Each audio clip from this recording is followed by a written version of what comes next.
ஒரு அரசனும் அமைச்சரும் ஒரு நாள் ரொம்ப சாவகாசமாக பேசிக்கிட்டு இருந்தாங்களாம். அரசன் அமைச்சரை பார்த்து ஒரு கேள்வி கேட்டிருக்கார். ஏங்க அமைச்சரே, ஆசை இல்லாத ஒரு மனுஷனால இருக்க முடியுமா அப்படின்னு. ஏன் முடியாது, துறவி அப்படிங்கிறவங்கெல்லாம் அப்படிப்பட்டவங்க தானே அப்படின்னாராம் அமைச்சர். அவங்கெல்லாம் உண்மையிலேயே ஆசையை விட்டவங்க தானா அப்படின்னு கேட்டாரா ராஜா. அப்படிதான் இருக்கணும் அப்படின்னாராம் அமைச்சர். அப்படின்னா ஆசையே இல்லாத ஒரு உண்மையான துறவியை நான் பார்க்கணுமேன்னார். அது என்ன பிரமாதம், அதுக்கு நான் ஏற்பாடு பண்ணுறேன் அப்படின்னுட்டார் இவர். சொல்லிவிட்டு உடனே புறப்பட்டு போனார். அங்கே தேடினார். அப்புறம் தான் அவருக்கு புரிஞ்சுது உண்மை துறவியை கண்டுபிடிக்கிறது எவ்வளவு கஷ்டமான காரியம்னு. இருந்தாலும் ராஜா கிட்ட சொல்லியாச்சே உண்மை துறவியை காட்டுறேன்னு. இப்போ என்ன பண்ணுறது, ராஜா கிட்ட சொன்னபடி நடக்கலைன்னா அவருக்கு கோபம் வந்துடும். அமைச்சர் ஒரு யோசனை பண்ணார். அவருக்கு ஒரு வழி தெரிஞ்சுது. அதுதான் சரின்னு முடிவு பண்ணார். அதாவது அந்த ஊரில் அவருக்கு தெரிஞ்ச நாடக நடிகர் ஒருத்தர் இருக்கிறார், நல்லா நடிப்பார். அவரை போய் பார்த்தார். இதை பாருப்பா, எனக்காக நீ ஒரு காரியம் செய்யணும்னார். என்னன்னு கேட்டார் அவர். நீ ஒரு துறவி மாதிரி கொஞ்ச நேரத்துக்கு நடிக்கணும். ராஜா உன்னை பார்த்துட்டு போகிற வரைக்கும் நடி, அது போதும். அதுக்காக உனக்கு 10,000 ரூபா தரேன் அப்படின்னார்.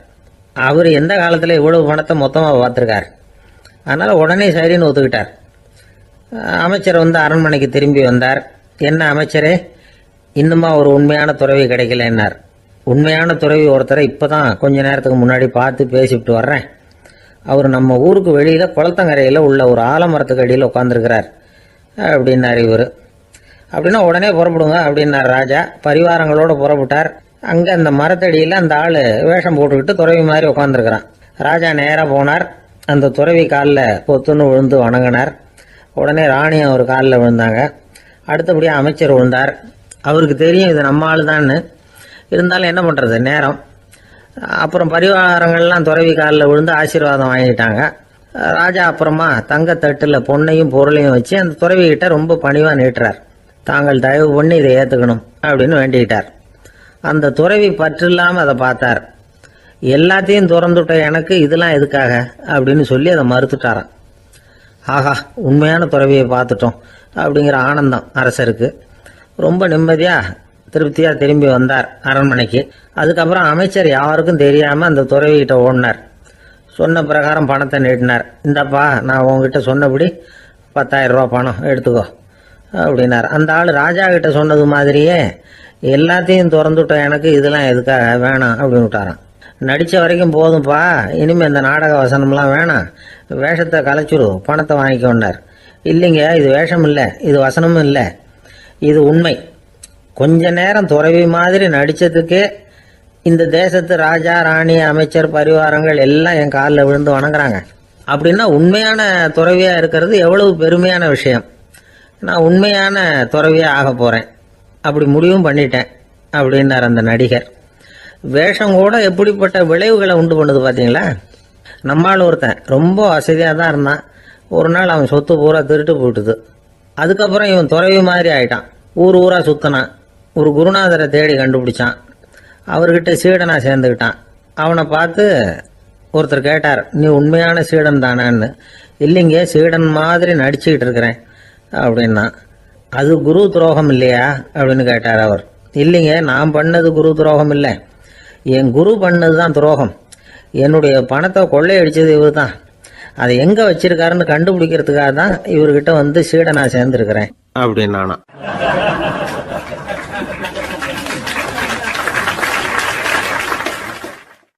ஒரு ஆள் இருந்தான், நிறைய பணம் சம்பாதிச்சான். ஆனால் செலவு பண்ண மனசு வரல, கருமி. அவன் என்ன பண்ணா, சேர்த்த பணம் பூராவையும் ஒரு மரத்தடியில் புதைச்சி வச்சுருந்தான். வாரத்துக்கு ஒரு தடவை அந்த மரத்தடிக்கு வருவான். புதைச்ச இடத்த ஆவலோடு பார்த்துக்கிட்டு இருப்பான். அதுக்கப்புறம் போயிடுவான். அவ்வளவுதான். ஒரு நாள் ஒரு திருடன் வந்தான். இவன் புதைச்சி வச்சுருந்ததெல்லாம் எடுத்துகிட்டு போயிட்டான். இது தெரிஞ்சு போச்சு. அந்த கருமி புலம்ப ஆரம்பிச்சிட்டான். இவன் புலம்பலை கேட்டதும் அக்கம் பக்கத்தில் இருந்தவங்கெல்லாம் ஓடி வந்தாங்க. என்ன விஷயம்னு விசாரித்தாங்க. இவன் சொன்னான். ஒரு பெரியவர் கேட்டார், ஏப்பா, வாரம் இந்த இடத்த பார்க்கறதாக சொன்னியே, எப்போவாவது இதில் இருக்கிற பணத்தை எடுத்து செலவு பண்ணியிருக்கியா அப்படின்னு கேட்டார். நான் அப்பப்போ அதை பார்க்கறது தான் வழக்கம், அதை தொட்டதே இல்லைன்னு அவன். சரி, அப்படின்னா இப்போவும் நீ அதே மாதிரி வாரம் ஒரு தடவை வந்து இந்த இடத்த பார்த்துட்டு போகலாமே அப்படின்னாராம் அந்த பெரியவர். அதுவும் சரிதானே, எவ்வளவு காலமானாலும் அவன் அந்த பணத்தை எடுத்து செலவு பண்ண போறதில்ல. அப்படி இருக்கிறப்ப உள்ளே பணம் இருந்தாலும் ஒன்று தான், இல்லாமல் போனாலும் ஒன்று தான். இதிலிருந்து என்ன புரியுதுன்னா, ஒருத்தர்கிட்ட இருக்கிற பணத்தை கொண்டு அவர் பணக்காரரா ஏழையா அப்படின்னு முடிவு செய்கிறது சரியில்லை. அந்த செல்வத்தை அனுபவிக்கிற திறன், பயன்படுத்துகிற திறன், அதை வச்சு தான் அவர் ஏழையா பணக்காரரா அப்படிங்கிறத நிர்ணயம் பண்ணணும். அதுதான் சரி. செலவு பண்ண தெரியாதவன் சேகரம் பண்ணிகிட்டே இருக்கிறதுனால என்ன பிரயோஜனம்? தலைமுடியே இல்லாதவன் தாராளமாக சீப்புகளை வாங்கி சேகரம் பண்ணுறது மாதிரி தானே இது. சில சமயம் செலவு பண்ண நாம் தயாராக இருந்தால் கூட அந்த செல்வம் நமக்கு பயன்படுறதில்ல. அரேபியாவில் ஒரு நகை வியாபாரி விலை உயர்ந்த முத்துக்களை எல்லாம் அவர் வச்சு வியாபாரம் பண்ணிகிட்டு இருந்தார். அவர் ஒரு சமயம் ஒரு பாலைவனம் வழியாக போயிட்டு இருக்கிறார் ஒட்டகத்தில். அப்போ திடீர்னு கடுமையான புயல் வீச ஆரம்பிச்சுட்டுது. திசை தவறி இவர் எங்கேயோ வந்துட்டார். கூட வந்தவங்களையும் காணல, எங்கே போனாங்களோ தெரியல. இவர் ரொம்ப பயந்து போய் அங்கேயும் எங்கேயுமா அலைஞ்சு தெரிகிறார். வழியே தெரியல, பசி கடுமையாயிட்டுது. ஒட்டகத்து முதுகில் ஒரு மூட்டை இருந்தது, அதை பிரித்து பார்த்தார். உள்ளே ஏதாவது இருக்கான்னு தேடி பார்க்குறார். அது வரைக்கும் கண்ணில் தட்டுப்படாத அபூர்வமான ஒரு பை கண்ணில் பட்டுது. ஆஹா, அதில் ஏதாவது சாப்பிட்றதுக்கு இருக்கும் அப்படின்னு நினச்சி ஆவலாக அதை பிரித்து பார்க்குறார். அந்த பையில் விலை உயர்ந்த முத்துக்கள் நிறைய இருந்துதான். அப்போ தான் அவர் நினச்சாராம், விலை உயர்ந்த முத்துக்கள் கூட சாப்பிட்றதுக்கு உணவாக முடியாது அப்படிங்கிறத புரிஞ்சுக்கிட்டாராம்.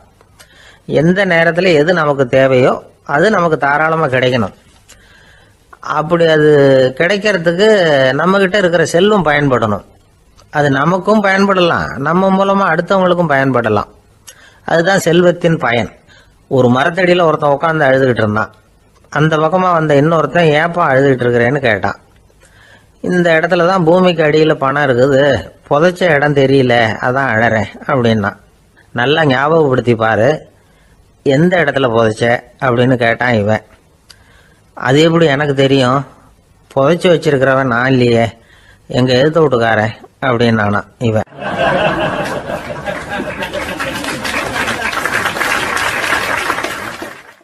அந்த ஆள் என்னை கண்ணா பண்ணான்னு திட்டி விட்டான் சார், அதை நினைச்சா எனக்கு ரொம்ப வருத்தமா இருக்கு அப்படின்னு சொல்லி கவலைப்பட்டார் ஒருத்தர். இதுல கவலைப்படுறதுக்கு என்ன இருக்குது அப்படின்னார் ஒரு பெரியவர். அவர் ஒரு மகான். என்ன சார் இப்படி சொல்றீங்க, ஒருத்தர் நம்ம பார்த்து திட்டுனா வருத்தமா இருக்காதா அப்படின்னார். அது எப்படி வருத்தமா இருக்கும், திட்டுறதுங்கிறது என்ன, அது வெறும் சத்தம் தானே அப்படின்னார் அந்த பெரியவர்.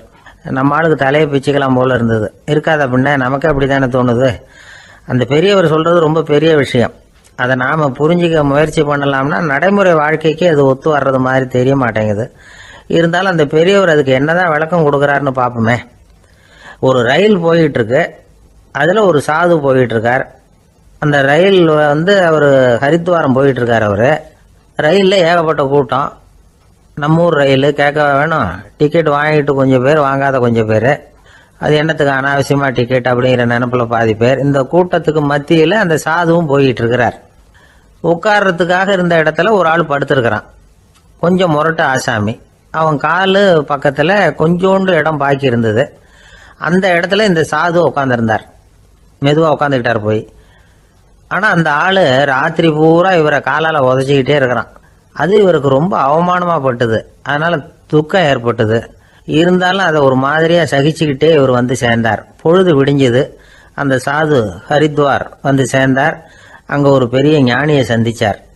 ராத்திரி ரயிலில் அந்த ஆள் உதைச்சதையும் அதனால் தனக்கு ஏற்பட்ட துக்கத்தையும் இந்த சாது அந்த ஞானிகிட்ட சொன்னார். சொல்லிவிட்டு, ஏன் சுவாமி, எனக்கு துக்கம் ஏற்பட்டதே அது தப்பா அப்படின்னு கேட்டார். தவறுதான்னார் அந்த ஞானி. உனக்கு இன்னமும் தேக அபிமானம் போகலைங்கிறது தான் அது காட்டுது.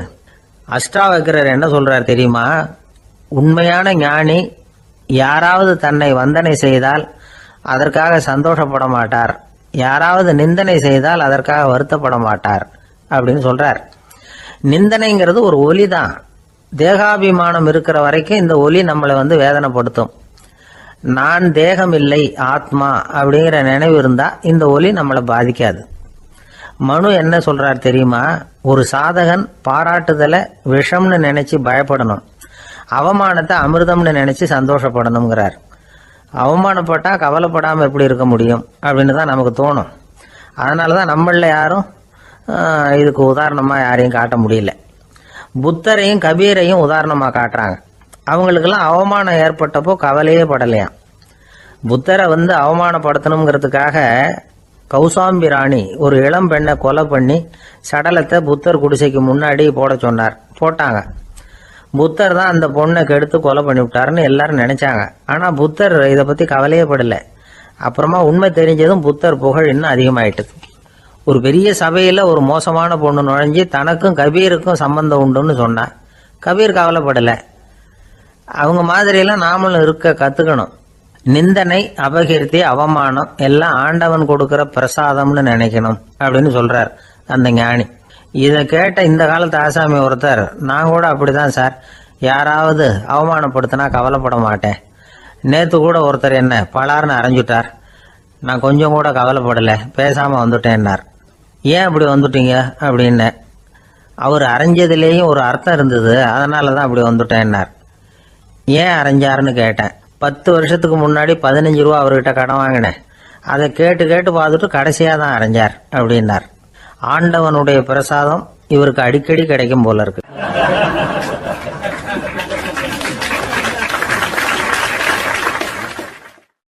ஒரு பல்கலைக்கழகம், அங்கே ஒரு இலக்கிய பேராசிரியர், அவர் பாடம் நடத்திக்கிட்டு இருந்தார். ராபர்ட் ப்ரௌனிங் எழுதிய கவிதைகளை பற்றி சொல்லிகிட்டு இருக்கிறார். மாணவர்களும் ரொம்ப அக்கறையாக அதை கேட்டுக்கிட்டு இருக்கிறாங்க. ஒரு குறிப்பிட்ட கவிதையை பற்றி சொல்லும் பொழுது அந்த பேராசிரியருக்கே ஒரு சந்தேகம். அதாவது அந்த கவிதையின் சரியான அர்த்தம் என்னங்கிறதுல சந்தேகம். பேராசிரியர் யோசனை பண்ணார். அந்த கவிதையை முழுசாக புரிஞ்சிக்க முடியல. அதனால் மாணவர்களை பார்த்து சொன்னார், மாணவர்களே, ஒரு நாள் பொறுத்துங்க, இந்த கவிதையை எழுதின கவிஞர் எங்கள் வீட்டுக்கு பக்கத்தில் தான் இருக்கிறார். இன்னைக்கு சாயந்தரம் நான் அவரை நேரிலேயே போய் பார்க்குறேன். பார்த்து இதுக்கு என்னங்க அர்த்தம்னு கேட்டுட்டு வந்துடுறேன். அதுக்கப்புறம் உங்ககிட்ட சொல்கிறேன் அப்படின்னாராம். அன்னைக்கு சாயந்தரமே அந்த பேராசிரியர் கவிஞரை தேடிக்கிட்டு போயிட்டார். கவிஞர் அவங்க வீட்டில் அவர் பாட்டு உட்காந்துருந்தாராம். இவர் போய் அவர் முன்னாடி உட்காந்தார். அப்புறம் கேட்டார், ஐயா, அந்த கவிதையின் முழு பொருள் என்னன்னு தெரிஞ்சுட்டு போகிறதுக்காக வந்திருக்கிறேன் அப்படின்னாராம். எந்த கவிதை அப்படின்னாராம் அவர். இவர் அந்த கவிதையை சொல்லியிருக்கார். கவிஞர் கொஞ்சம் யோசனை பண்ணிவிட்டு அப்புறம் சொன்னாராம், பேராசிரியரே, நீங்கள் கொஞ்சம் தாமதமாக வந்துட்டீங்கன்னாராம். இவருக்கு ஒன்றும் புரியல. நீங்கள் என்ன சொல்கிறீங்க? நான் தாமதமாக வந்துட்டேன்னா? நீங்கள் தான் உயிரோடு இருக்கிறீங்களே, அப்படி இருக்கும்பொழுது நான் தாமதமாக வந்துட்டேன்னா அது எப்படி அப்படின்னு இவர் குழம்பி இருக்கிறார். இப்போ கவிஞர் சொன்னாராம், ஐயா, நான் உயிரோடு இருக்கிறேன்னா இல்லையாங்கிறது முக்கியம் இல்லை. நான் அந்த கவிதை வரிகளை எழுதினப்போ 2 பேருக்கு அதோட அர்த்தம் தெரிஞ்சிருந்தது. இப்போ ஒரே ஒருத்தருக்கு தான் அதோட அர்த்தம் தெரியும் அப்படின்னாராம். பேராசிரியர் யோசனை பண்ணியிருக்கார். அப்படின்னா அந்த ஒருத்தர் கவிஞர் ராபர்ட் ப்ரௌனிங்கை தவிர வேற யாரா இருக்க முடியும்? இவர் தான் அப்படிங்கிறத அவர் மனசில் நினச்சிக்கிட்டார். அதனால சொன்னார், ஐயா, நான் தாமதமாக வரல, அந்த கவிதையின் பொருள் என்ன அது சொல்லுங்கன்னார். பேராசிரியரே, நான் சொல்றது உங்களுக்கு புரியலன்னு நினைக்கிறேன். நான் இந்த வரிகளை எழுதினப்போ 2 பேருக்கு அதோட அர்த்தம் தெரிஞ்சிருந்தது. அந்த 2 பேர் யாருன்னா, ஒருத்தர் ராபர்ட் ப்ரௌனிங், அதாவது நான், இன்னொருத்தர் கடவுள். இப்போ அது கடவுளுக்கு மட்டும்தான் தெரியும். நானே இதை பற்றி பல தடவை யோசனை பண்ணி பார்த்தேன். இது ரொம்ப அழகானது, ஆனாலும் ரொம்ப வழுக்கலானது. அதை பிடிச்சிட்டோம்னு நினச்சிக்கிட்டு இருக்கும் பொழுதே காற்று மாதிரி அது உங்ககிட்ட இருந்து ஓடி போயிடுது. எனக்கு ரொம்பவும் வருத்தமாக தான் இருக்குது. நிச்சயமாக நான் தான் இந்த வரிகளை எழுதியிருக்கிறேன். அதில் அர்த்தம் இருக்குங்கிறது எனக்கு தெரியும், அதை நான் உணர்றேன். ஆனால் நீங்கள் என்னை மன்னிக்கணும், எனக்கே கூட அதை என்னால் விளக்க முடியல. அப்படி இருக்கும் பொழுது உங்களுக்கு எப்படி அதை நான் விளக்க முடியும் அப்படின்னாரா அந்த கவிஞர். அனுபவிக்கப்படக்கூடிய எல்லாமே விளக்கப்படக்கூடிய ஒன்றல்ல, விளக்கப்படும் எல்லாமே அனுபவிக்கப்படக்கூடிய ஒன்றல்ல அப்படிங்கிறது ஞானிகளுடைய கருத்து. அதுக்காக தான் அந்த சம்பவம். வாழ்க்கையில் நீங்கள் தொடர்ந்து ஆய்வு செய்து கொண்டே இருக்கக்கூடிய விளக்கங்களை ஒருபோதும் அடைய முடியாத பரிமாணங்கள் இருக்கிறதுனால தான் அது அலுப்பு தட்டாமல் இருக்குது. உங்களால் நிறைய அனுபவிக்க முடியும், இருந்தாலும் நீங்கள் அனுபவித்து அறிந்த விஷயங்கள் கூட வார்த்தைகளால் விளக்கப்பட முடிவதில்லை அப்படிங்கிறது பெரியோர் சிந்தனை. இதெல்லாம் ஒரு பக்கம் இருக்கட்டும். நமக்கு தெரிஞ்ச பேராசிரியர் ஒருத்தர் 1 மணி நேரம் ரொம்ப விவரமாக வகுப்பு எடுத்தார். கடைசியாக சொன்னார், மாணவர்களே, ரொம்பவும் எளிமையாக விளக்கமாக எல்லா விவரமும் சொல்லியிருக்கிறேன். அதனால் இதில் உங்களுக்கு சந்தேகம் வர்றதுக்கு வாய்ப்பே இல்லை. இருந்தாலும் கேட்க வேண்டிய கடமை கேட்குறேன். இது வரைக்கும் நடத்தினதில் யாருக்காவது ஏதாவது சந்தேகம் உண்டா அப்படின்னு கேட்டாராம். எனக்கு ஒரே ஒரு சந்தேகம் தான் சார் அப்படின்னு எழுந்திரிச்சு நிற்கிறான் ஒருத்தன். என்னன்னு கேட்டாராம். இது வரைக்கும் நீங்கள் என்ன பாடம் சார் நடத்துனீங்க அப்படின்னானா அவன்.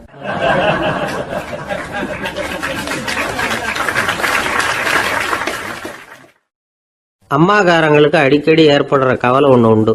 அதாவது குழந்தை சரியாக சாப்பிட மாட்டேங்குதே அப்படிங்கிற கவலை. இவங்கெல்லாம் ஒரு விஷயத்த நல்லா புரிஞ்சுக்கணும். குழந்தைகள்ங்கிறவங்க பெரியவங்க மாதிரி இல்லை. அவங்க கடிகாரத்தில் மணியை பார்த்துட்டு சாப்பிட்றதுக்கு உட்கார்ற ரகம் கிடையாது. பசிச்சா சாப்பிடுவாங்க, இல்லைன்னா விளையாடுவாங்க அல்லது தூங்குவாங்க. அது புரியாம அவங்கள கட்டாயப்படுத்தி அல்லது மிரட்டி சாப்பிட வைக்கிறது ரொம்ப தப்பு. ஒரு 8 மாச குழந்தைக்கு 3 மணி நேரத்துக்கு ஒரு தடவை பசிக்கும். அந்த நேரம் பார்த்து சாப்பாடு கொடுத்தா அடம் பண்ணாம அது பாட்டுக்கு சாப்பிட்றோம். அதே குழந்தைக்கு 1 வயசு ஆகிறப்போ 4 மணி நேரத்துக்கு ஒரு தடவை பசிக்கும். இந்த வயசுல இயற்கையாவே பசி குறைஞ்சிருக்கும். அது புரியாம என் குழந்தை முன்னாடி மாதிரி இப்ப சரியா சாப்பிட மாட்டேங்கிறான் அப்படின்னு சில பேர் டாக்டர் கிட்ட போய் சொல்லிக்கிட்டு இருப்பாங்க. இன்னொரு விஷயம், ஒரு குழந்தைக்கு வயசு அதிகமாகிற வேகத்துக்கு உடம்பு எடையும் அதிகமாகிக்கிட்டே போவாது. உடம்பு எடை அதிகமாகிற வேகம் குறைஞ்சிக்கிட்டே வரும். 6 மாச குழந்தைக்கு ஒரு வாரத்துல 150 கிராம் எடை கூடும். ஒரு வயசுல வாரத்துக்கு 71 கிராம் எடை கூடும். இது புரியாம அதிகமா சாப்பாட்டை கொடுத்து குழந்தைய கஷ்டப்படுத்தக்கூடாது. ஏன்னா அளவுக்கு மீறின உணவு அஜீரணத்தை உண்டு பண்ணிவிடும். குழந்தைக்கு ஒரு தட்டில் கொஞ்சமா ஆகாரத்தை வச்சு கொண்டுகிட்டு போய் கொடுக்கணும். மலை மாதிரி குவிச்சு வச்சா அதை பார்த்ததுமே பசி அடங்கி போயிடும். அடிச்சு மிரட்டி பயமுறுத்தி குழந்தைய சாப்பிட வைக்கிற பழக்கம் இருக்கு பாருங்க, அதுக்கு ஃபுட் ஃபோர்சிங் அப்படின்னு பேர். இப்படி பண்ணுனா குழந்தைக்கு சாப்பாட்டில் விருப்பம் குறைஞ்சிரும், அதை கண்டாவே வெறுக்க ஆரம்பிச்சிடும். அது மாதிரி உளம் சார்ந்த பசி குறைவு, சைக்கோஜெனிக் அனோரெக்சியா, அது ஏற்படுமா. சாப்பாடுங்கிறதே ஒரு தண்டனை மாதிரி தோணும். குழந்தைகளுக்கு பிடிச்ச மாதிரியான ஆகாரத்தை கொடுக்கணும். சத்து அதிகம் இருக்குங்கிறதுக்காக அதுக்கு பிடிக்காத ஆகாரத்தை கொடுத்து கட்டாயப்படுத்தக்கூடாது. குழந்தைகளுக்கு 2 வயசு ஆகிறப்போ இயற்கையாகவே எதிர்மறை குணம் உண்டாகும். அதாவது அந்த எதிர்மறையா பேசுறது. இது மாதிரி சமயங்களில் நாம் என்ன சொல்கிறோமோ அதுக்கு நேர்மாறாக நடந்துக்கும். ஏட்டிக்கு போட்டி. சாப்பிட சொன்னால் விளையாட போவோம், விளையாட சொன்னால் சாப்பாடு கேட்கும். இதை புரிஞ்சுக்கிட்டு நடந்துக்கணும். குழந்தை சொன்ன பேச்சை கேட்கலேன்னு கோவப்படக்கூடாது. குழந்தை வளர வளர பிடிவாத குணம் வர்றது சகஜம். கேட்டதை வாங்கி கொடுத்தாதான் சாப்பிடுவேன் அப்படின்னு பிடிவாதம் பண்ணணும். வாங்கி கொடுத்து விடுறது தான் உத்தமம். நீங்களும் அதுகிட்ட பிடிவாதம் பண்ணிட்டு இருக்கக்கூடாது. ஏன்னா கேட்டது கிடைக்கலையேங்கிற ஏமாற்றம் கூட குழந்தையோட பசியை குறைச்சிரும். கேட்டது கிடைச்சிட்டா பசி அதிகமாகும். கொடுத்ததை மலமலன்னு சாப்பிட்றோம். குழந்தைகளுக்கு கண்ட கண்ட நேரத்தில் சாப்பிட்றதுக்கு எதையாவது வாங்கி கொடுத்துக்கிட்டு இருந்தா சாப்பாட்டு நேரத்தில் சாப்பிடாம அடம் பண்ண ஆரம்பிச்சிடும். பள்ளிக்கூடம் போகிற பிள்ளைங்க காலை உணவை சரியாக சாப்பிட மாட்டாங்க. அச்சம், அவசரம், பரபரப்பு இதெல்லாம் தான் காரணம். பள்ளிக்கு புறப்படுறதுக்கு ஒரு 3/4 மணி நேரத்துக்கு முன்னாடியே சாப்பாடு போட்டுருங்க, அது சரியாக போடும். படிக்கிற குழந்தைகள் உடல் சோர்வு, மனச்சோர்வு இது காரணமாக கூட சாப்பிட மறுக்கிறது உண்டு. இப்போ உதாரணமாக சாயந்தரம் விளையாடி விட்டு வீட்டுக்கு வந்ததும் சாப்பிட சொன்னால் வேணாம்பாங்க. இது உடல் சோர்வு. ரொம்ப நேரம் வீட்டு பாடங்களை செஞ்சு முடித்த கையோடு சாப்பிட சொன்னாலும் அவங்களால சரியாக சாப்பிட முடியாது. இது உளச்சோர்வு, அதாவது மனச்சோர்வு. இதை தவிர குழந்தைகளுக்கு உடல்நல குறைவு ஏற்பட்டால் கூட சாப்பிட மறுக்கிறது உண்டு. சில மருந்து மாத்திரைகள் கூட பசியை குறைச்சிரும். அதனால் சரியாக தெரிஞ்சுக்கிட்டு குழந்தைகளை சாப்பிட வைக்கணும்.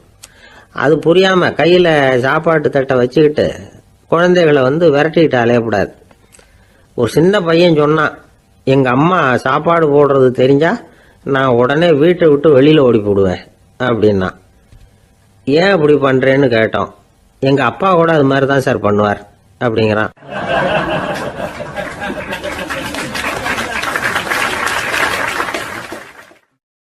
பந்திக்கு முந்தர ஆசாமிகள் நம்மள பல பேர் உண்டு. அப்படி முந்தறதுக்கு கூட முயற்சி பண்ணுறவங்க நிறைய பேர் இருக்கிறாங்க.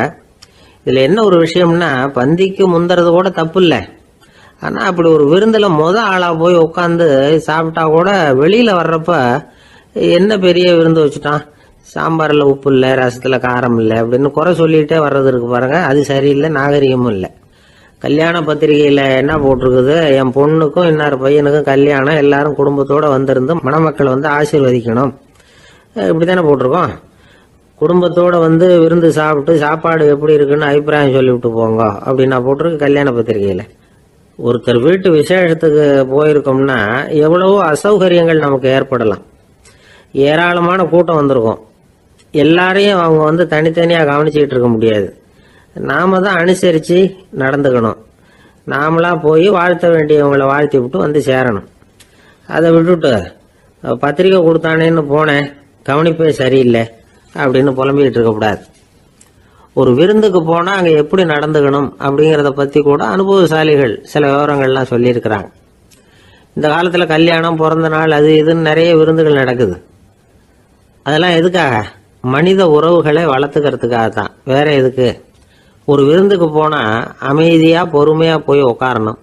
அடித்து பிடிச்சிக்கிட்டு இடத்த பிடிக்க போகிறேன் அப்படின்னு நிற்கக்கூடாது. முதல் பந்தி நடந்துக்கிட்டு இருந்தால் அது முடிஞ்சு இலை எடுத்து சுத்தம் பண்ணதுக்கு அப்புறம் போய் உட்கார்றது தான் நாகரீகம். இலை எடுக்கிறதுக்கு முன்னாடியே அங்கே போய் உட்காந்தா நல்லா இருக்காது. நீங்கள் சாப்பிட்டுட்டு உட்காந்துருக்கீங்களா, சாப்பிட்றதுக்கு உட்காந்துருக்கீங்களா, பார்க்குறவங்களுக்கு சந்தேகம் வந்துடும். அதே மாதிரி இலையில எல்லா ஐட்டமும் பரிமாறினதுக்கு அப்புறம் சாப்பிட ஆரம்பிக்கணும். ஒவ்வொரு ஐட்டமாக வைக்க வைக்க நாம் பாட்டுக்கு எடுத்து உள்ளே தள்ளிகிட்டே இருந்தோம்னா எதை வச்சோம் எதை வைக்கலன்னு பரிமாறினவரே குழம்பி போயிடுவார். ஏன்னா எப்போ பார்த்தாலும் இலை காலியாகவே இருக்கும். சாப்பிட்றப்போ உங்கள் சாப்பாட்டையே நீங்கள் கவனிக்கணும். அடுத்தவங்க இலையில என்ன இருக்குது, பக்கத்தில் இருக்கிறவர் எதை அதிகமாக சாப்பிட்றார், இதெல்லாம் நமக்கு என்னத்துக்கு? எல்லாரும் சாப்பிட்டு முடிக்கிற வரைக்கும் பொறுமையாக இருக்கிறது தான் நல்லது. நீங்கள் மட்டும் திடீர்னு பாதியில் எழுந்திரிச்சு பக்கத்தில் இருக்கிறவங்களுக்கு சங்கடமாக இருக்குமேங்கிறதெல்லாம் யோசிக்காமல் நீங்கள் பாட்டு எழுந்திரிச்சு போகக்கூடாது. பக்கத்தில் உள்ளவங்க உங்களை எழுந்திரிக்க சொன்னால் எழுந்திரிச்சு போகலாம். விருந்துகளில் சாப்பாட்டை வீணாக்கிறதே ஒரு நாகரிகமாக போட்டுது. இந்த காலத்தில் சாப்பாட்டுக்கே கஷ்டப்பட்டுக்கிட்டு பல பேர் இந்த உலகத்தில் இருக்கிறப்போ சாப்பாட்டை வீணாக்கிறது எவ்வளோ பெரிய மோசங்கிறத நினச்சி பார்க்கணும். வேணுங்கிற அளவுக்கு கேட்டு வாங்கி சாப்பிட்றது தான் முறை. விருந்தில் இந்த பஃபே அப்படின்னு சொல்லி ஒரு முறை சொல்கிறாங்கல்ல, அதாவது உணவு வகைகளையெல்லாம் பொதுவாக ஒரு இடத்துல வச்சுடுறது, நமக்கு தேவையானதை நாமே எடுத்துட்டு ஒரு தட்டில் போட்டுக்கிட்டு சாப்பிட வேண்டியது. இதில் கூட சில பேர் தேவைக்கு அதிகமாக எடுத்து போட்டுக்கிட்டு வீணாக்குறாங்க. சில சமயம் வந்து கடைசியாக சாப்பிட போகிறவங்களுக்கு எல்லா ஐட்டமும் கிடைக்காம போகலாம். அதை போய் பெருசு பண்ணிகிட்டு இருக்கக்கூடாது. என்ன சார் இந்த அளவுக்கு கூடவா நாகரிகம் தெரியாமல் இருக்கிறோம், இதை போய் பெருசாக சொல்ல வந்துட்டீங்களே அப்படின்னு நினைக்கலாம். ஒருத்தர் 2 பேருக்கு இந்த விவரம் தேவைப்படலாம். அவங்க காதலையும் இது விழட்டுமேங்கிறதுக்காக தான் இது. ஒரு பெரிய கல்யாண விருந்து நடந்துக்கிட்டு இருந்தது. விருந்து மண்டபத்து வாசலில் ஒருத்தர் நின்றுக்கிட்டு வர்றவங்களையெல்லாம் ரொம்ப மரியாதையாக வணங்கி உள்ளே அனுப்பி வச்சுக்கிட்டு இருந்தார். எப்படி தெரியுமா? வர்றவங்க கையெல்லாம் பிடிச்சி முத்தம் கொடுத்து அதுக்கப்புறம் உள்ளே அனுப்பி வச்சுக்கிட்டு இருந்தாராம். கூட்டம்லாம் முடிஞ்சதுக்கப்புறம் அவர்கிட்ட போய் கேட்டிருக்கிறாங்க, சார் நானும் எவ்வளவோ விருந்துகளுக்கு போயிருக்கிறேன், இருந்தாலும் இவ்வளவு மரியாதையாக வர்றவங்க கைக்கெல்லாம் முத்தம் கொடுத்து வரவேற்கிறத இங்கே தான் பார்க்குறேன் அப்படின்னு சொன்னாங்க. அதுக்கு அவர் சொன்னார், அட போங்க சார், நான் முத்தம் கொடுக்கல, முந்தின பந்திக்கு வந்து சாப்பிட்டவங்களே அடுத்த பந்திக்கும் வர்றாங்களான்னு மோந்து பார்த்து அனுப்பி வச்சுக்கிட்டு இருந்தேன் அப்படின்னார்.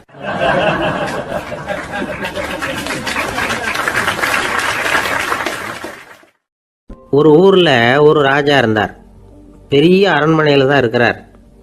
எல்லா வசதியும் இருந்தது. இருந்தாலும் அவர் எல்லாரும் சொல்றது எப்படி தெரியுமா? பிச்சைக்கார ராஜா. அப்படி ஒரு பேர் அவருக்கு நிலைச்சு போச்சு. ஜனங்களும் சரி மற்ற தேசங்களில் உள்ளவங்களும் சரி அவர் அந்த பேர் சொல்லியே குறிப்பிடுறது வழக்கமாக போட்டுது. இது அவருக்கு ரொம்ப கவலையாக போச்சு. என்ன இது, நம்மளை தேடி வர்றவங்களுக்கெல்லாம் நாம் சோறு போடுறோம், நம்ம புகழ்ந்து பாடல் ஏற்றி கொண்டு வர்ற புலவர்களுக்கெல்லாம் அவங்க எப்படி வந்தாலும் ஒருவேளை சோறு போடணுங்கிறது உத்தரவு. இவ்வளவுலாம் செஞ்சும் நம்மளை போய் பிச்சைக்கார ராஜான்னு எல்லாரும் சொல்கிறாங்களே, அது ஏன், எதுக்காக இப்படி சொல்கிறாங்க? இதுதான் ராஜாவுக்கு குழப்பம். சரி, இதை பற்றி நம்ம அமைச்சர்கள் கிட்ட கேட்கலாமா அப்படின்னு யோசனை பண்ணார். இந்த விஷயத்தை போய் அவங்க கிட்ட எப்படி கேட்கறதுன்னு அவருக்கு தயக்கமாக இருந்தது. கௌரவ குறைச்சலாக தெரிஞ்சுது அவருக்கு. சரி, சாதாரண குடிமக்கள் கிட்ட இதை பற்றி கேட்கலாமா அப்படின்னு யோசனை பண்ணார். கேட்கலாம், ஆனால் அவங்க யாரும் ராஜா முன்னாடி வந்து நின்று தைரியமாக பேசக்கூடிய அளவுக்கு இல்லை. ராஜாவோட குழப்பம் நாளுக்கு நாள் அதிகமாக போச்சு. கடைசியாக அவர் ஒரு முடிவுக்கு வந்தார். அதாவது இதை பற்றி ஒரு பிச்சைக்காரங்கிட்டே கேட்டு பார்த்துட்டா என்ன. இதுதான் அவர் பண்ண முடிவு. உடனே மாறு வேஷம் போட்டுக்கிட்டு நகர்வலம் போனார். ஒரு பிச்சைக்காரனை கண்டுபிடிச்சார். இதை பாருப்பா, நம்ம ராஜாவை எல்லாரும் பிச்சைக்கார ராஜான்னே சொல்கிறாங்களே, அதுக்கு என்ன காரணமாக இருக்கும் அப்படின்னு கேட்டார். அதுக்கு அவன் சொல்கிறான், இதுக்கான பதிலை இன்னும் ஒரு 30 நாளில் சொல்கிறேன் அப்படின்னா. உடனே இவருக்கு சந்தோஷம். உண்மையை அவங்ககிட்ட சொன்னார். நான் வேற யாரும் இல்லை, நான் தான் இந்த நாட்டு ராஜா. இப்போ நீ என் கூடவே வந்துடு, அரண்மனையிலேயே தங்கிக்கோ, 30 நாள் கழித்து எனக்கு பதில் சொல்லிவிட்டு அதுக்கப்புறமா நீ போகலாம் அப்படின்னு சொல்லி அழைச்சிட்டு வந்துட்டார். அரண்மனையில் ஒரு மூலையில் அவன் தங்கறதுக்கு இடம் கொடுத்தார். தினம் 2 வேளையும் இவனுக்கு சோறு போடுங்க அப்படின்னு உத்தரவு போட்டார். ராஜா கொடுத்த இடத்துல போய் உக்காந்துக்கிட்டான் அந்த பிச்சைக்காரன். தினமும் அந்த அரண்மனையில் நடக்கிறதையெல்லாம் கவனிச்சுக்கிட்டு வந்தான். வேளைக்கு சாப்பாடு வரும், சாப்பிட்டுக்கிட்டு இருக்கான். இப்படி 30 நாள் முடிஞ்சுது. ராஜா வந்தார். என்ன, என்னோட கேள்விக்கு பதில் என்னன்னு கண்டுபிடிச்சிட்டியான்னார். கண்டுபிடிச்சிட்டேன்னா. என்ன எல்லாரும் பிச்சைக்கார ராஜான்னு சொல்கிறாங்களே, அது நியாயமாக படுதா உனக்குன்னு கேட்டார். நியாயமாக தான் படுது, சந்தேகம் இல்லாமல் நீங்கள் பிச்சைக்கார ராஜா தான். என்னதான் நீங்கள் வசதியோடவும் படைபலத்தோடவும் இருந்தால் கூட நீங்கள் எங்கள் வர்க்கத்தை சேர்ந்த ஆசாமி தான் அப்படின்னு அடித்து சொல்லிவிட்டான் அந்த ஆள். எதனால் அப்படி சொல்கிறேன்னு கேட்டார் இவர். அரசே, ஒரு உண்மையை கண்டுபிடிச்சி சொல்கிறதா நான் உங்ககிட்ட சொன்னேன். நீங்கள் ராஜ பரம்பரைன்னா உடனே உங்கள் கழுத்தில் கிடக்கிற முத்து மாலையை கழட்டி பரிசாக கொடுத்துருப்பீங்க, பொண்ணையும் மணியையும் கொடுத்துருப்பீங்க. ஆனால் நீங்கள் அப்படி செய்யலை. என்னை ஒரு மூலையில் உட்கார வச்சு 2 வேளை சோறு போட சொன்னீங்க. உங்களை தேடி யார் வந்தாலும், யார் பாராட்டி பேசினாலும் அல்லது பிரச்சனைகளை சொன்னாலும் நீங்கள் செய்கிற ஒரே காரியம் சோறு போடுறது தான். பிச்சைக்காரனுக்கு சோறு மட்டும்தான் உலகம். உங்கள் விஷயத்திலையும் நீங்கள் அப்படி தான் நினைக்கிறதாக தெரியுது. நல்லா கவனிங்க. எந்த ஒரு பிரச்சனைக்கும் சோறு தான் முடிவுன்னு நினைக்கிறீங்க பாருங்க. நீங்கள் சந்தேகமில்லாத எங்களை சேர்ந்த ஆளு தான் அப்படின்னுட்டான் அந்த பிச்சைக்காரன். அதுக்கப்புறம் தான் அந்த ராஜா தன்னுடைய தவறுகளை எல்லாம் தேர்த்திக்கிட்டாராம். பசின்னு வர்றவங்களுக்கு சோறு தான் போடணும், அது தப்பு இல்லை. பாராட்ட வர்றவங்களுக்கெல்லாம் சோத்தையே போட்டு அனுப்புனா இப்படி தான் பேர் வரும். எனக்கு தெரிஞ்ச ஒருத்தர் தினமும் யாராவது ஒருத்தரை தன் வீட்டுக்கு அழைச்சிட்டு போவார், சாப்பாடு போட்டு அனுப்புவார். முன்னறிவிப்பு இல்லாமல் திடீர்னு ஒரு விருந்தாளியோட வீட்டில் போய் இவர் நிற்கிறது வழக்கம். அந்த அம்மாவும் இவருக்காக தயார் பண்ணி வச்சிருந்ததை இவர் அழைச்சிட்டு வந்திருக்கிற விருந்தாளிக்கு போட்டுருவாங்க.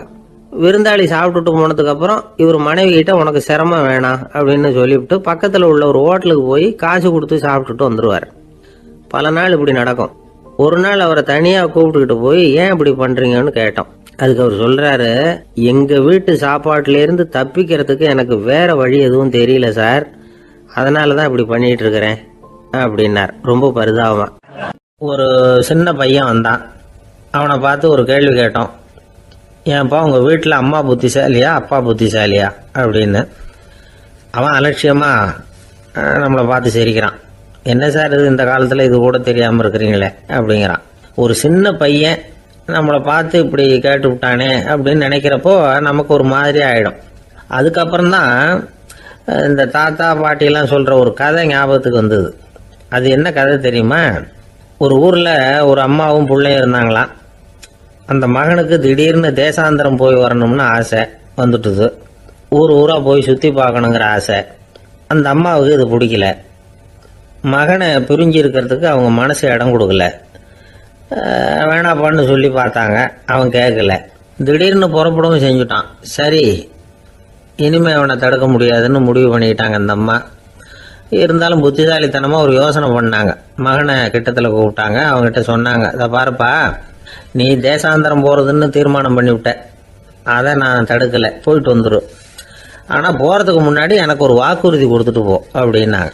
போகிறப்போ ராத்திரியாக இருந்தாலும் பகலாக இருந்தாலும் சரி புளிய மரத்து நிழலில் தான் தங்கணும். திரும்பி வர்றப்போ இரவும் பகலும் நீ வேப்ப மரத்து நிழல்லே தங்கணும் அப்படின்னாங்க. சரி அப்படியே செய்கிறேன்னு சொல்லி வாக்குறுதி கொடுத்தான் பையன். புறப்பட்டு போனான். போகிற வழியில் புளிய மரத்து நிழல்லே தங்கினான், தூங்கினான். அப்படி போய்கிட்டே இருந்தான். 7ஆவது நாள் அவன் உடம்பு சுகமில்லாமல் போயிட்டுது.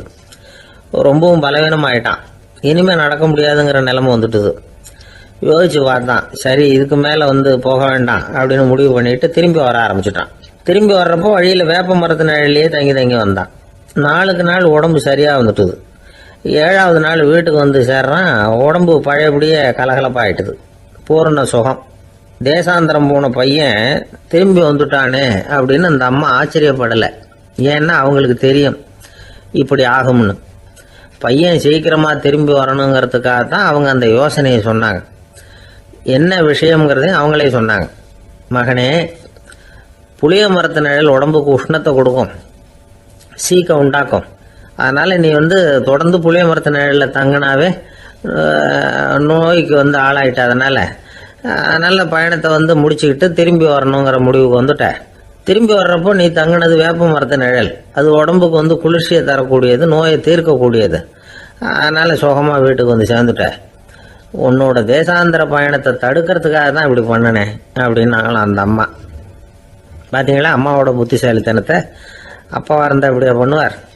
ஒரு அப்பா வந்து பையன்கிட்ட 10 ரூபா கொடுத்து இதை எடுத்துக்கிட்டு அடுத்த ஊருக்கு போய் அங்கே இருக்கிற மாமா கிட்ட இதை கொடுத்துட்டு வாடா, வழியில் எங்கேயாவது மரத்தடியில் படுத்து தூங்கி விடாதே அப்படின்னு எச்சரிக்கை பண்ணி அனுப்புனாராம். பையனுக்கு எச்சரிக்கையாக வாழறது எப்படிங்கிறத கற்றுக் கொடுக்கறதுக்காக இப்படி பண்ணார். அவன் பணத்தை வாங்கிட்டு போனான். அப்பா சொன்னதை மறந்துட்டு ஒரு மரத்தடியில் படுத்து தூங்கிட்டான். அவனுக்கு தெரியாமல் அவன் பின்னாடியே போன அப்பா அவன் கையில் இருந்த அந்த 10 ரூபாயை நைஸாக எடுத்துகிட்டு வந்துட்டார். அவன் பையில் தானே வச்சுருந்தான், அது தெரியாமல் எடுத்துகிட்டு வந்துட்டார். அவன் தூங்கிக்கிட்டு இருக்கான். எடுத்துகிட்டு ஒரு மறுபடியும் வீட்டுக்கு வந்துட்டார். பையன் முழிச்சுக்கிட்டு பையை தடவி பார்க்குறான், பணத்தை காணும். அழுதுகிட்டே திரும்பி வந்தான். அப்பா கிட்ட விஷயத்த சொன்னான். அப்பா சிரிச்சுக்கிட்டே சொன்னார், அதுக்கு தான்ப்பா ஆரம்பத்திலேயே எச்சரிக்கை பண்ணினேன், இனிமேலாவது நீ ஜாக்கிரதையாக இருக்கணும் அப்படிங்கிறதுக்காக தான் இப்படி பண்ணினேன். அந்த பணம் எங்கேயும் போயிடலை, நான் தான் அதை உனக்கு தெரியாமல் எடுத்து வச்சிருக்கிறேன், இதோ பாரு அப்படின்னு சொல்லிக்கிட்டு சைடு பாக்கெட்டில் கையை விட்டா அது ஓட்டையாக இருக்குது. அதை எவனோ ஏற்கனவே கத்திரிச்சு எடுத்துகிட்டு போயிட்டான். இப்போ அப்பா முகத்தில் அசடு வழிஞ்சுதான். ஒருத்தன் எப்படி நடந்துக்கிறாங்கிறத வச்சு தான் அந்த ஆள் எப்படிங்கிறத நாம் முடிவு பண்ணுறோம். ஆளுமைன்னு சொல்கிறோம்ல, அதுக்கு வந்து சூழ்நிலைகளை ஆளுகின்ற தன்மை அப்படின்னு விளக்கம் கொடுக்குறார் ஒரு உளவியல் நிபுணர். சரி, ஒரு மனிதனுடைய ஆளுமையை உருவாக்குகிற விஷயங்கள் என்னென்ன? பிறப்பு, வளர்க்கப்பட்ட விதம், படிப்பு, நண்பர்கள், சமுதாயம், இப்படி நிறைய உண்டு. ஆளுமையின் அடிப்படையில் சில மனநோய்கள் உண்டாகுது. அதெல்லாம் என்னென்னங்கிறத தெரிஞ்சு வச்சுக்கிட்டோம்னா நம்ம கூட இருக்கிறவங்கள அடையாளம் கண்டுபிடிக்கிறது அது ரொம்ப உபயோகமாக இருக்கும். ஃப்ரெனாய்டு ஆளுமை அப்படின்னு ஒன்று. இந்த கோளாறு உள்ளவங்க எப்படி இருப்பாங்க தெரியுமா? அதிக உணர்ச்சி, சந்தேகம், பொறாமை இதெல்லாம் அதிகமாக இருக்கும். வளைஞ்சு கொடுக்க மாட்டாங்க. அடுத்தவங்களோட இணக்கமான உறவு இருக்காது. அவங்க செய்கிற தப்புக்கெல்லாம் அடுத்தவங்களை வந்து குறை சொல்லிகிட்டு இருப்பாங்க. இது ஒரு ரகம். அடுத்தது வந்து ஸ்கிசாய்டு ஆளுமை அப்படின்னு சொல்கிறாங்க. இந்த கோளாறு உள்ளவங்க அடுத்தவங்களோட பழக கூச்சப்படுவாங்க. சின்ன வயசுலேயே இது ஆரம்பமாயிடுது. பகல் கனவுலேயே சஞ்சரிப்பாங்க. அவங்களுடைய விரோதம், கோபம் இதை கூட வெளியில் காட்டிக்க முடியாமல் இருப்பாங்க. இவங்களுக்கு அகமுகம், பிரச்சனைகள்லேருந்து ஒதுங்கி எதுலேயும் ஈடுபாடு இல்லாதவங்களாக இருப்பாங்க. இப்படி ஒரு ரகம். அடுத்தது சைக்ளோதமிக் ஆளுமை அப்படின்னு சொல்கிறாங்க. அது என்னென்னா உணர்ச்சிகளில் ஏற்றத்தாழ்வு அதிகமாக இருக்குமா. சில சமயம் பார்த்தா மகிழ்ச்சியாக இருப்பாங்க, சில சமயம் சோகமாக உட்காந்துருப்பாங்க. அவங்க மனநிலைக்கு தகுந்த மாதிரி சமூக நிகழ்ச்சிகளில் பங்கெடுத்துக்குவாங்க. இன்னொரு வகை என்னென்னா எண்ணப்பீடிகை ஆளுமை அப்படின்னு பேர் வச்சிருக்கிறாங்க. அதுக்கு இவங்களுக்கெல்லாம் கரெக்டாக இருக்கணும், எல்லாம் சட்டத்திட்டம், இதுலேயும் ஒரு ஒழுங்குமுறை, இப்படி எதிர்பார்க்குற மனோபாவம். இவங்க எதிர்பார்ப்புக்கும் அரண்முறைக்கும் மற்றவங்க கட்டுப்படணும்னு நினைப்பாங்க. இந்த நிலைமை நீடிச்சா என்ன ஆகும் தெரியுமா? அலைக்கழிக்கிற எண்ணங்கள் திரும்ப திரும்ப ஒரே செயலை செய்ய தூண்டுற மன தளர்ச்சிக்கு ஆளாயிடுறாங்க. அடுத்தது ஹிஸ்டீரியா ஆளுமை. சின்ன விஷயத்தையெல்லாம் பெருசுப்படுத்தி நாடகமாக்குற நடிகர்கள் இவங்க. உணர்ச்சி அதிகம் உள்ளவங்க. இவங்க மன எழுச்சியில் பக்குவமின்மை, குழந்தைத்தனம், முதிர்ச்சியின்மை எல்லாம் இருக்கும். தன்னலம் மிக்க குணம். பிறர் வந்து தன்னை மட்டுமே கவனிக்கணும்னு நினச்சி செயல்படுறது, இதெல்லாம் இவங்க அடையாளம்.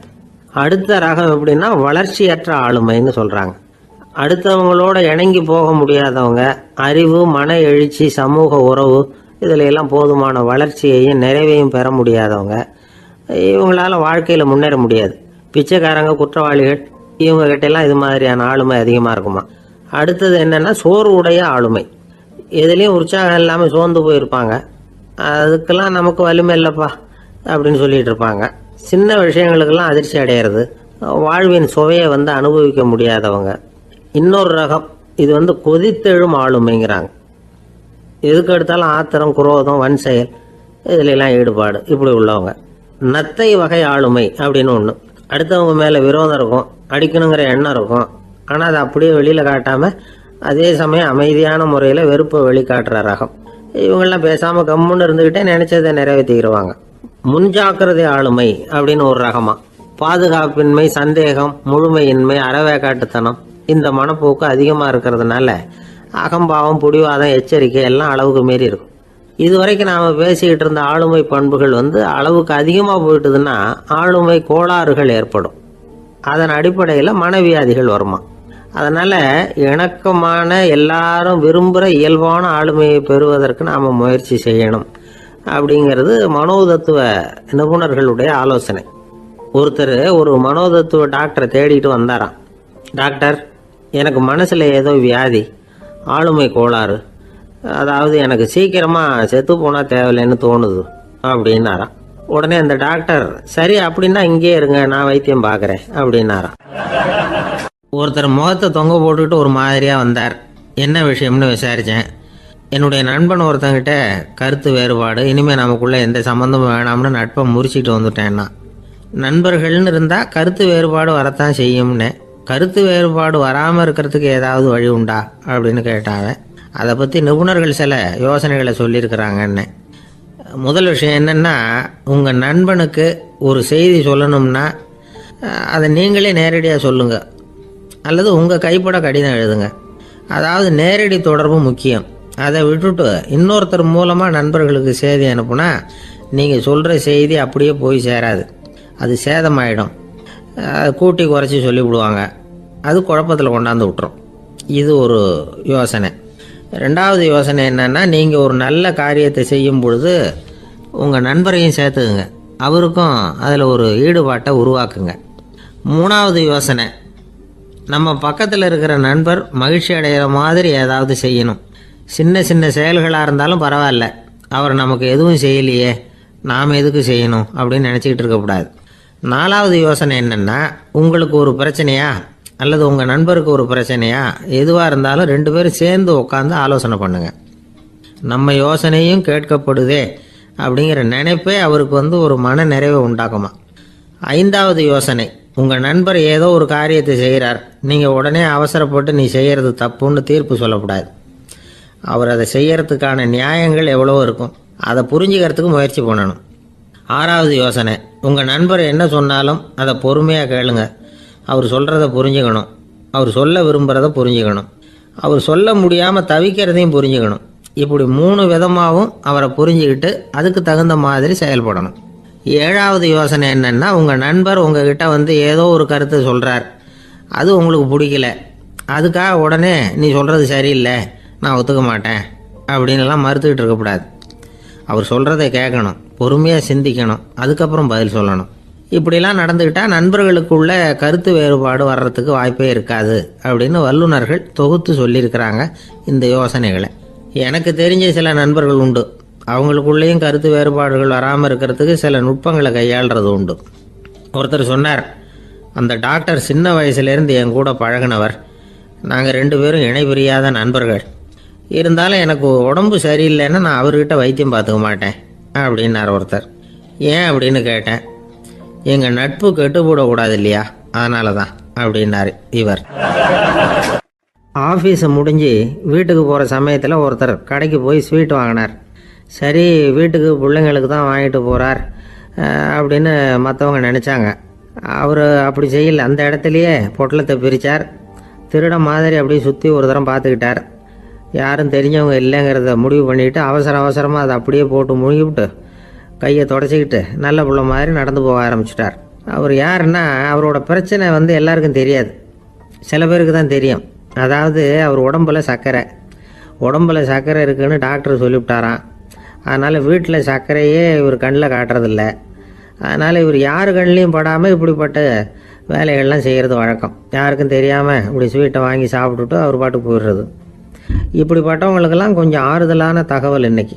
அது என்னென்னா, நாம் சாப்பிட்ற சர்க்கரைக்கும் நம்ம உடம்பில் உள்ள சில கோளாறுகளுக்கும் அப்படி என்ன தான் சம்மந்தம் இருக்குது. இதை பற்றி சமீபத்தில் சில ஆராய்ச்சிகள்லாம் நடந்திருக்குது. ஏன்னா சர்க்கரைன்னாவே விஷம் மாதிரி அதை பார்க்குறவங்களும் சில பேர் உண்டு. சின்ன பிள்ளைங்களுக்கு வயத்தில் பூச்சி உண்டாகிறதுலேருந்து பெரியவங்களுக்கு நீரிழிவு வர்ற வரைக்கும் எல்லாத்துக்கும் சர்க்கரை தான் காரணம்னு சொல்லிகிட்டு இருக்கிறோம். ஆனால் அந்த அளவுக்கு பயப்பட வேண்டிய அவசியம் இல்லை அப்படின்னு சொல்கிறாங்க. சர்க்கரை வியாதி, இருதய நோய், பித்த நீர் பை நோய், இதெல்லாம் சில நோய்கள்லாம் நாம் சாப்பிட்ற சர்க்கரைக்கும் தொடர்பு இருக்குன்னு நினைக்கிறோம்.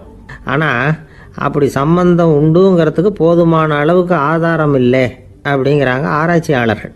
ஒரே ஒரு சம்பந்தம் தான் உறுதியாக இருக்குதான். அதுவும் இந்த பல் சிதைவு அப்படின்னு இருக்கு இல்லையா, அந்த சர்க்கரை சாப்பிட்றதுக்கும் இந்த பல் சிதைவுக்கும் சம்மந்தம் இருக்குது அப்படிங்கிறத மட்டும் உறுதியாக சொல்கிறாங்க. சர்க்கரைன்னா நாம் சாப்பிட்ற ஜீனி மட்டும் இல்லை, பழம், காய்கறி, பால், தேன் இப்படி எல்லாத்துலேயும் அது இருக்குது. கேரட்டு கொடுக்குற சத்தில் 88% சர்க்கரை, ஆப்பிள் கொடுக்குற சக்தியில் 95% சர்க்கரை. இது ஜீனி சர்க்கரை, இது ஆப்பிள் சர்க்கரை அப்படிங்கிற வித்தியாசம்லாம் உடம்புக்கு கிடையாது. ரெண்டுமே உடனடியாக சக்தி கொடுக்குது. ஒரு ஸ்பூன் சர்க்கரையில் 16 கலோரி தான் சத்து இருக்குது. அதிகமாக சர்க்கரை சாப்பிட்டா நீரிழிவு வந்துருங்கிறது தப்பான ஒரு அபிப்பிராயம். டயபெட்டிஸுங்கிறது ஒரு மெட்டபாலிக் டிசார்டர், அவ்வளவுதான். அதாவது நாம் சாப்பிட்ற சர்க்கரையை நம்ம உடம்பு திறமையாக உபயோகப்படுத்திக்க முடியல அப்படின்னு அர்த்தம். அதனால தான் அதிகமாக இனிப்பு வேணாம்னு சொல்கிறோம். ஏற்கனவே உடம்பால் முடியாத ஒன்றை மறுபடியும் அது தலையில் சுமத்தி அதிகமாக வேலை வாங்க வேணாமே அப்படிங்கிறதுக்காக தான். ஆகாரத்தில் அதிகமாக சர்க்கரை இருந்தால் அதனால் உடனே சர்க்கரை வியாதி வந்துடும்ங்கிறதுக்கு விஞ்ஞான ரீதியாக போதுமான ஆதாரம் இல்லை. அதனால் எப்போவாவது அதிகமாக ஸ்வீட்டு சாப்பிட்டுட்டா ஐயோ அதிகமாக சாப்பிட்டோமோ என்ன பண்ண போகுது தெரியலையே அப்படின்னு நினச்சி மனசை போட்டு குழப்பிக்க வேண்டியதில்லை. பொதுவாக எதுவுமே அதிகமாக வேண்டாம், எல்லாம் சீராக இருந்தால் போதும். நீரிழிவுங்கிறது புதுசாக வந்துட்ட ஒரு நோய் இல்லை, ரொம்ப காலமாகவே இருக்கிற ஒன்று தான். நம்ம முன்னோர்கள் இதை மதுமேகம் அப்படின்னு சொல்லுவாங்க. அதை கட்டுப்படுத்துறதுக்கு அவங்களே சில வழிமுறையை சொல்லி வச்சுருக்கிறாங்க. அது என்னென்னா வேறு ஒன்றும் இல்லை, இந்த பாவக்காய், முள்ளங்கி, அருகம்புல், அவ்வளவுதான். வெள்ளை முள்ளங்கி இருக்குல்ல, அதை வாரத்துக்கு 3 நாள் சாப்பிட்டுக்கிட்டு வாங்க. நூலுக்கோல் ரொம்ப நல்லது. இல்லைன்னா முள்ளங்கி சாறு 1 ounce சாப்பிட்டுட்டு வரலாம். ரத்தத்தில் சேர்கிற சர்க்கரை அளவை இதெல்லாம் கட்டுப்படுத்துது. சிறுநீரில் காணப்படுகிற சர்க்கரை அளவையும் சமநிலைப்படுத்துது. தினமும் ஆகாரத்தில் கோதுமை, கேழ்வரகு, வெந்தயம், கருவேப்பிலை, சோயாபீன்ஸ் எது கிடைக்குதோ சேர்த்துக்கலாம். இப்படிலாம் செஞ்சுக்கிட்டு வந்தால் அப்புறம் வீட்டுக்கு தெரியாமல் கடையில் போய் நின்றுக்கிட்டு ஸ்வீட் வாங்கி திருட்டுத்தனமாக சாப்பிட வேண்டிய அவசியமே உங்களுக்கு வராது. 2 ஆசாமிகள் கடற்கரையில் உட்காந்து சாவகாசமாக பேசிக்கிட்டு இருந்தாங்களாம். ஒருத்தர் சொன்னார், இன்னொருத்தருக்கு தெரியாமல் ஸ்வீட்டு சாப்பிட்றதே எப்பவும் இடைஞ்சல் தான் சார். நேற்றுக்கு பாருங்கள் அப்படி தான் சாப்பிட்டுக்கிட்டு இருந்தேன், வீட்டுக்காரி கண்ணில் போட்டுவிட்டுது, அதுக்கப்புறம் ஒரே ரகலையாக போச்சு அப்படின்னாரா.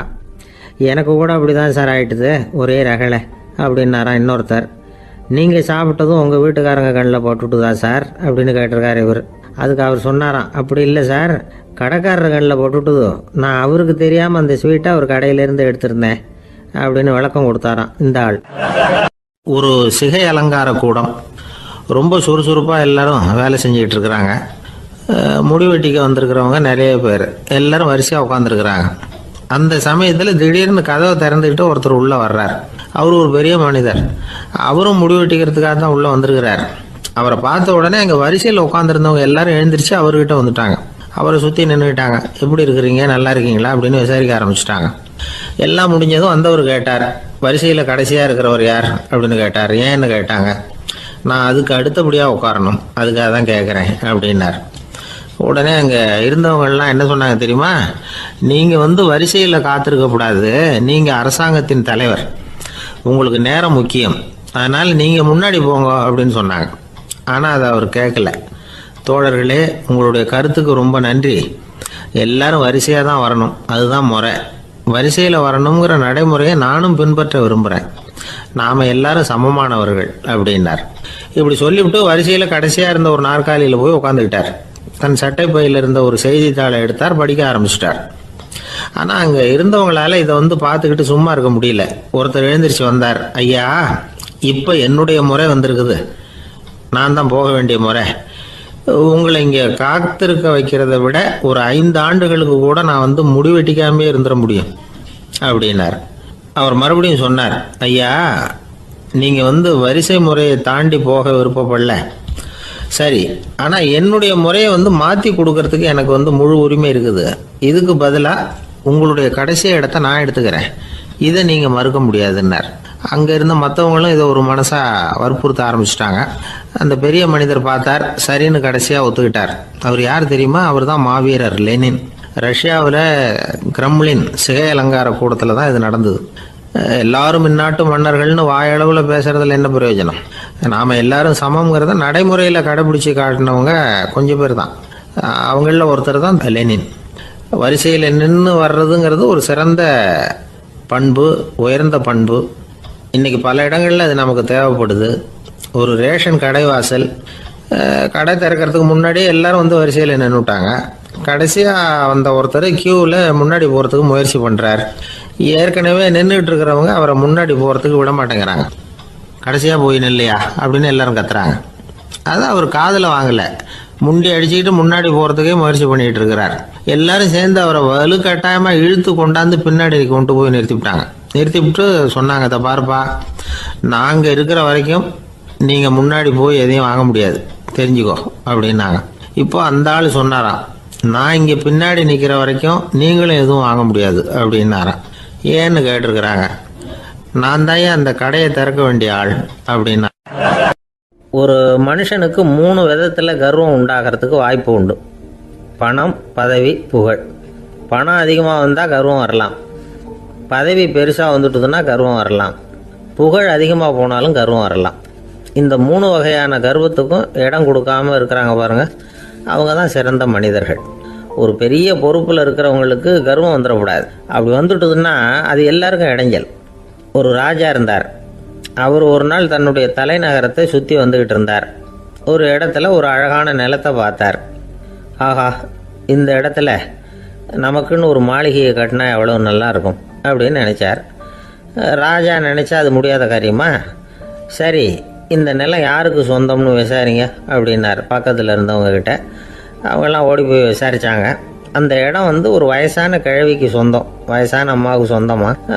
அந்த அம்மா தான் அதில் ஒரு குடிசையை போட்டு குடியிருந்துகிட்டு இருக்கிறாங்க.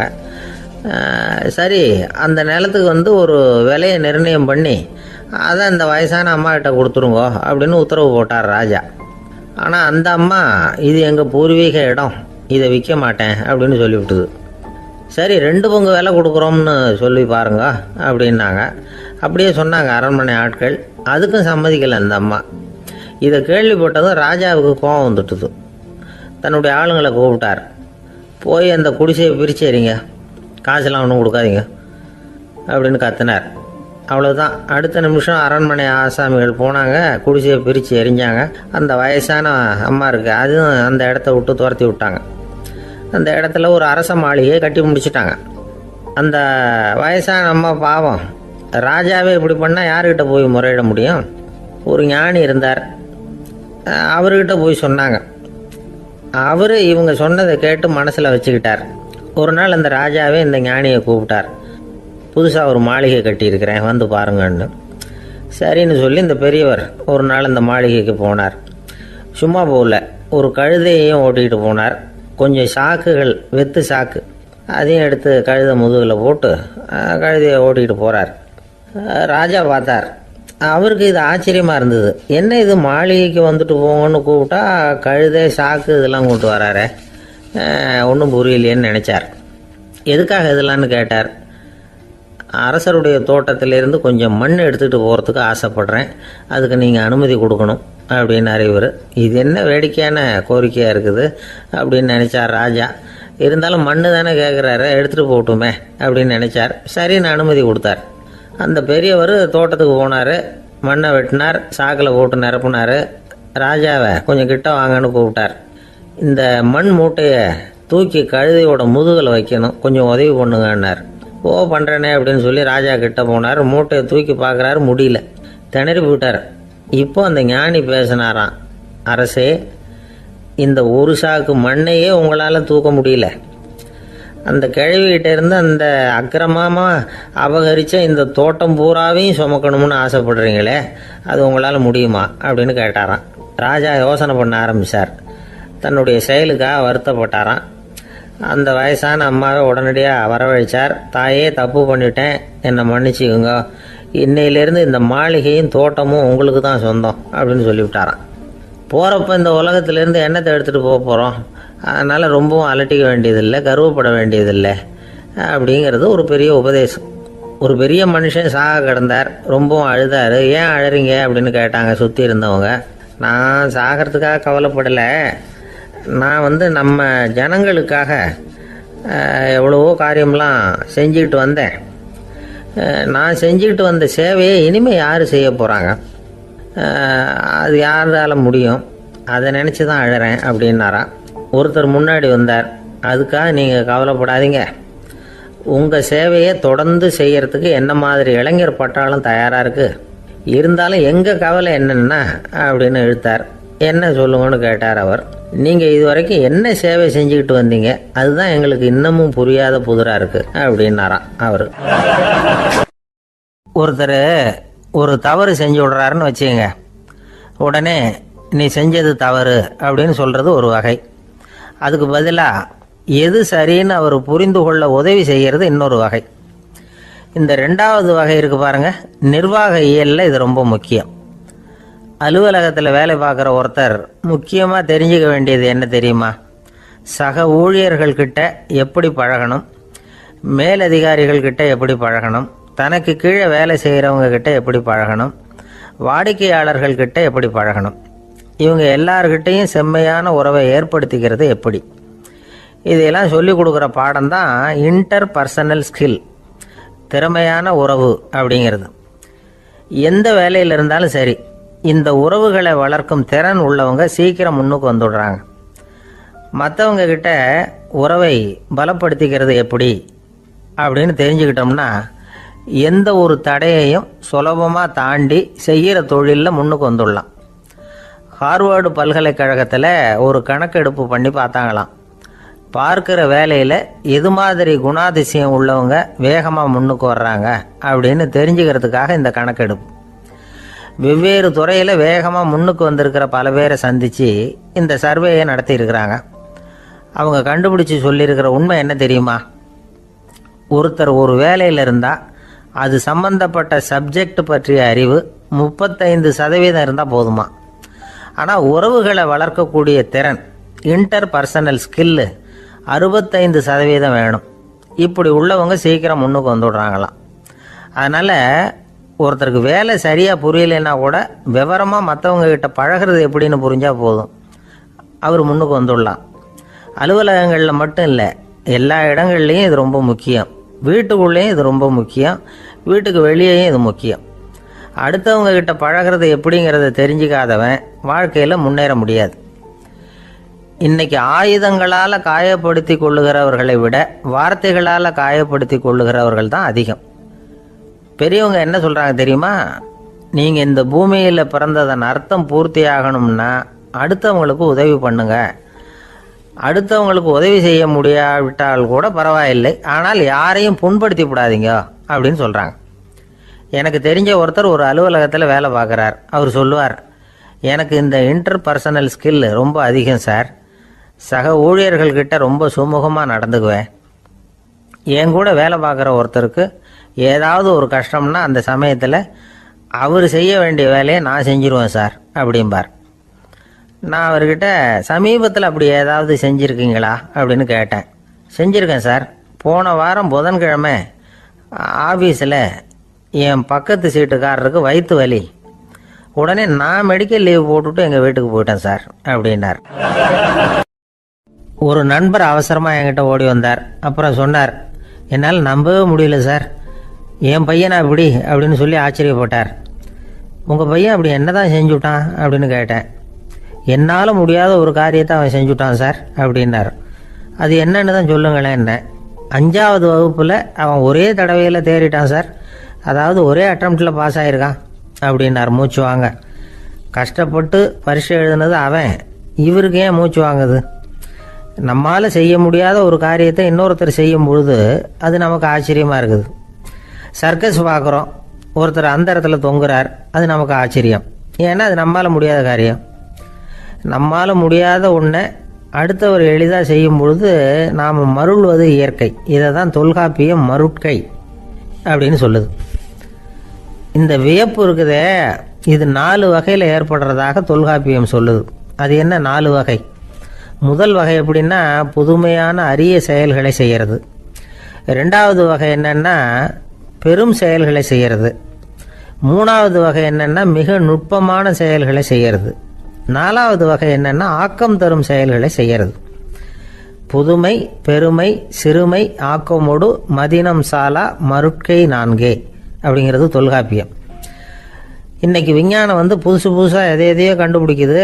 ஆரம்பத்தில் அது ஆச்சரியமாக இருக்குது, அப்புறம் அது நமக்கு பழகி போடுது. வானொலி பெட்டி புதுசாக வந்தப்போ ஒரு பெட்டி பேசுதுங்கிறது எவ்வளோ பெரிய ஆச்சரியம். இப்போ யாரும் அதை ஆச்சரியமாக பார்க்கறதில்ல. மதினம் சாலா மருட்கை அப்படின்னு ஒரு சொற்றொடர் வருது பாருங்க. அதில் கருத்தாழம் உண்டு. எதை பற்றியும் போதுமான அளவு புரிந்து கொள்ளாத போது ஒருத்தர் வந்து ஆச்சரியப்படுறார். புரிந்து கொண்ட பிறகு ஆச்சரியம் வந்து மறைஞ்சு போடுது. மிக நுட்பமான செயல்களும் நம்ம வந்து ஆச்சரியப்பட வைக்கும். ஒரு அரிசியில் ஒரு திருக்குறள் எழுதி காட்டுறாங்க, ஒரு முட்டை ஓட்டுக்குள்ளே ஓவியம் தீட்டி காட்டுறாங்க.